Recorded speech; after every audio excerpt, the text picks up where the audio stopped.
Hari ini saya akan ngobrol dengan Bapak Syaifuddin, Ketua Gugus Depan dari Pramuka MTSN 1 Kota Blitar yang lebih dikenal sebagai Masane Baskot yang memiliki kisah yang sangat menarik di dunia kepramukaan. Let's go, selamat datang di Ngopi Cangkir, ngobrol pintar, berbincang, dan berpikir. Kopi Cangkir.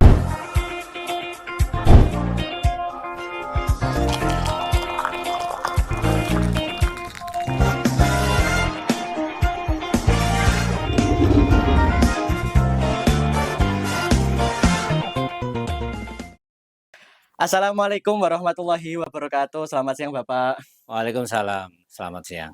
Sehat Pak kabarnya? Alhamdulillah. Alhamdulillah.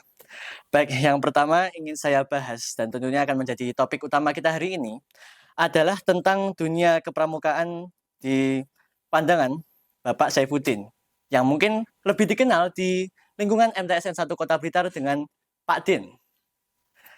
Baik, Bapak di Masane Baskot itu menjabat sebagai ketua gugus depan ya Pak? Ya, betul. Nah, saya sangat ingin tahu karena sebelumnya saya hanya tahu istilah dari ketua gugus depan. Nah, sebenarnya ketua gugus depan itu tugasnya dalam sebuah organisasi kepramukaan itu sebagai apa, Pak? Baik, terima kasih. Untuk satu organisasi tentunya punya kepengurusan ya. Jadi di dalam satu organisasi pramuka itu yang merupakan organisasi yang dari levelnya gugus depan sampai dengan nasional. Ini yang katakanlah kalau kita mulai dari kuartir nasional, itu yang menjadi ketua kuartir nasional ini adalah Kak Budi Wasiso. Sementara yang menjadi Kamabhinas itu adalah secara ex officio adalah Presiden Republik Indonesia. Turun menjadi ke daerah, jadi bidang provinsi ya, itu adalah Kamabidanya itu adalah gubernur. Dalam hal ini adalah Kak Khofifah, sedangkan yang menjadi ketua kuartir daerahnya ini adalah Kak siapa itu? Kak Arum. Ulangi lagi ya. Balik. Oh, nggak apa-apa, Pak. Lanjut saja. Ini santai saja. Santai aja, Pak. Saya juga sebenarnya tegang. Enggak, dalam arti. Jadi Kak Arum Sabil ini adalah ketua kuartir daerah Jawa Timur. Oke. Adapun yang cabang atau Kota Blitar ini Kamabicapnya adalah Wali Kota Blitar, Kak Ipin ya. Kemudian ketua kuarcapnya adalah Kak Triiman. Keranting, Kamabiranya adalah Pak Camat, kemudian Kak Kuaranya itu adalah yang terpilih. Kalau di kita adalah Kak Salim ya di Sukoharjo. Langsung dari yang paling mendasar yang fokus di gugus depan ini adalah Kamabigusnya adalah ex officio adalah kepala madrasah atau kepala sekolah. Jadi saya ini adalah ketua gugus depan yang tugasnya mengawasi, mendampingi dan mengorganisir setiap kegiatan dan juga memandu setiap kegiatan termasuk pengawasan. Berarti istilahnya sebagai pembina dari organisasi pramuka itu dari MTSN 1. Ya, kalau secara struktural ini adalah kita sebagai pengawas lebih ke arah itu, sebagai tetuanya lah ya. Kalau pembinanya ada sendiri. Jadi di sini ada Kak Neriana, ada Kak Iqbal itu sebagai pembina yang di lapangan. Baik. Nah, Bapak sudah menjadi seorang ketua gugus depan itu sejak tahun berapa, Pak? Ya, kalau ketua gugus depan itu saya diawali dari pembina ya. Pembina saya masuk di MTSN ini adalah tahun 1995. Jadi sudah 30 tahun kita menjadi pembina mulai tahun 97 ya. Kemudian kita menjadi ketua gugus depan mulai 2019. Karena ketua gugus depan itu setidaknya dijabat oleh levelnya Waka. Jadi Waka, kebetulan saya juga di Waka Kesiswaan, jadi sejalan dengan ketua gugus depan. Baik. Nah, untuk mendapatkan posisi sebagai ketua gugus depan, tentu pengalaman Bapak dalam dunia pramuka pasti sudah sangat banyak. Ya, insya Allah itu. Saya sangat ingin tahu bagaimana kisah pertama Bapak bisa mengenali dunia pramuka dan bisa sampai ke dalam kondisi ini, Pak. Ya, ceritanya panjang ya. Sebenarnya kalau mau melihat biografi saya, cerita seputar pramuka saya sudah membuat satu buku ya. Itu perjalanan Kak Udin yang di perpustakaan juga ada, tapi seringkali nggak adanya, karena seringkali bawa pulang. Oh iya. Jadi perjalanan saya mulai saya dari SD, SMP, STM sampai saya sekarang ini itu ya. Jadi awalnya gini, dulu memang saya di SD, SMP itu aktif. Kemudian di tahun 1986 itu akan ada kegiatan Jambore daerah. Daerahnya daerah Jawa Jawa Timur. Timur ya. Oh ya. Kebetulan waktu itu kalau tidak salah membayar kontribusinya 60.000 untuk peserta ya, untuk level Jawa Timur, karena memang latar belakang saya memang mungkin ya, pas kita itu dari si kemampuan finansial kurang, akhirnya saya tidak bisa berangkat. Dari situ saya bertekad, kalau saya tidak bisa berangkat menjadi peserta Jambore daerah, waktu itu saya nanti harus tetap berangkat, walaupun jadi pembina, pembinaan kontingen dan sebagainya. Alhamdulillah itu mulai tahun 2000 ya, kita sudah menjadi pembina pendamping Jambore daerah mulai di Pacet, Mojokerto. Oh iya. Kemudian Jambore nasional itu 2001 di Baturaden, Purwakarta, Jawa Tengah.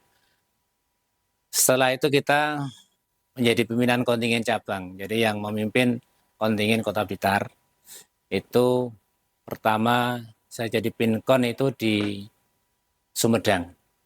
Jambore nasional tahun 2006, diawali Jambore daerah di Ngantang.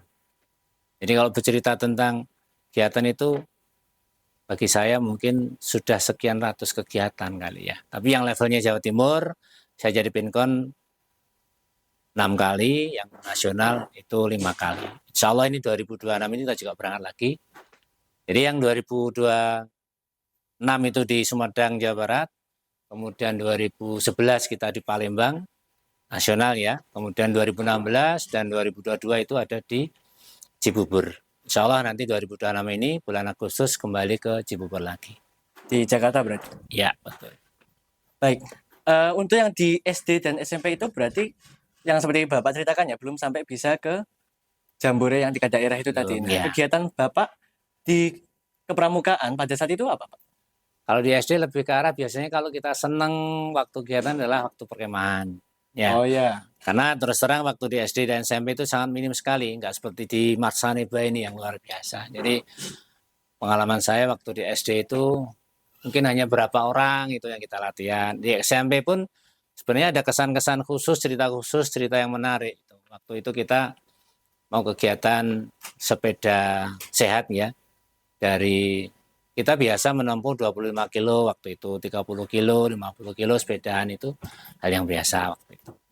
Beda anak sekarang kan.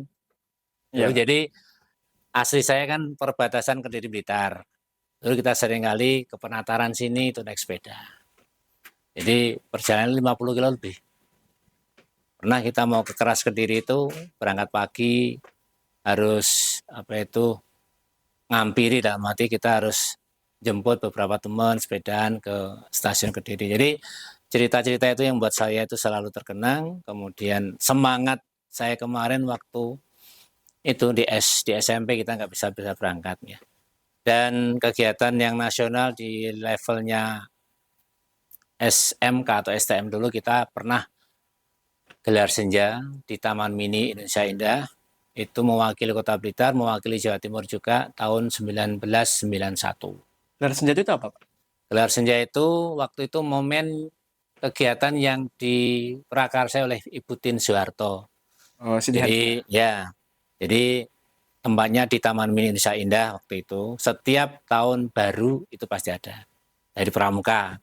Seluruh Indonesia itu bergantian. Kalau yang militer kan ada paradi senja itu dari Pak Harto, dari militernya. Kalau yang dari pramuka itu adalah gelar senja. Itu juga pengalaman yang luar biasa. Karena apa? 1,5 bulan itu digembleng oleh batalion 15. Setiap hari harus push up 25 kali, jumping jack 45 kali. Kalau keliru harus jalan jongkok, jalan merangkak, itu luar biasa. Gila sih, Pak. Ya. Luar biasa.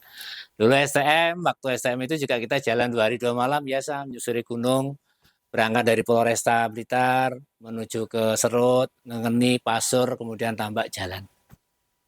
Jalan kaki Jalan itu kaki. dari pagi atau berarti dari pagi ya? Dari malam, Oh, kita dari startnya malam. malam ya. Tapi intinya itu perjalanan 2 hari 2 malam.